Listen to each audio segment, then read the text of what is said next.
The Mako, and last I left off, and I'm just about done with it, I took some more of the silver gray and with Mr. Airbrush, and I went in and basically picked out a few panels. It's very, very faint. Really can't notice it probably on camera. Up close you probably can, but very faint, just to get it just a little subtle in the hole there.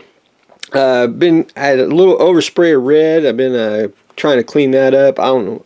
You can tape a model, the entire thing, and it will always get just a little bit of overspray. And I just been taking a Q-tip and a little bit of water and just scrubbing the red off there. Anyway, that's almost done.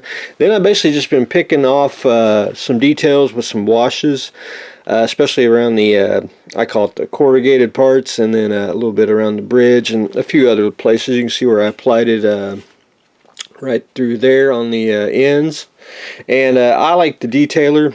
This is a gray wash. It's an acrylic wash, so once it dries, you can basically reactivate it with water, and you can wipe it off, and it just gives you a different effect. I mean, you can use, for example, rather acrylic paint, thin it down, do a pin wash with that, or detailer stuff. Everything has its purpose in the old model world. But anyway, got the wash on, and then last but not least, I've been putting on decals. And the decal sheet, they go on really well.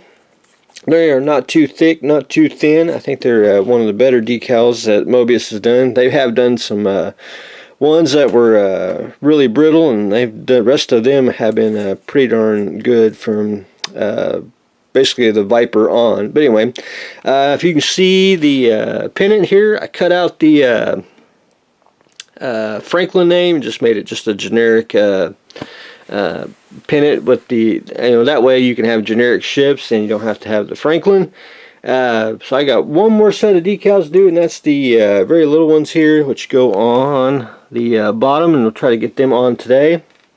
And then I basically just need to shoot it with a sealer, probably a little bit of a flat, and we'll be calling it done. Anyway, try to finish it up tomorrow so we can do one more video on it and finish it off, and I'll probably take it to the hobby store and display it there. Let them see if we can drum up some business, and see if people want to buy a Franklin class ship. I did get a nice little plaque made, the Mako, the registry, and then of course the Franklin class on there. I think it looks great on my little base here.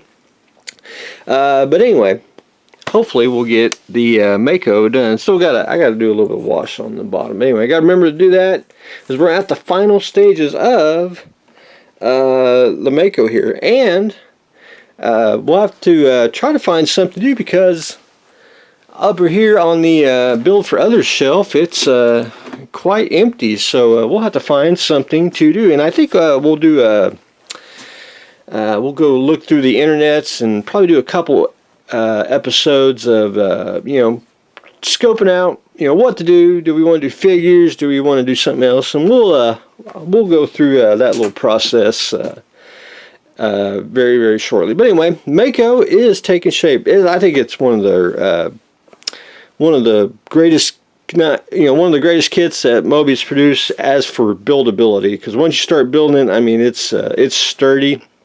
And it's just, I think it looks pretty darn slick. But anyway, that is what I've got going on today. We are trying to finish off the Mako so we can take it to the hobby store, display it there, take some pretty pictures, put it on social media, and do all that kind of stuff. But anyway, that is what I've got going on today, so stay tuned for the next exciting episode.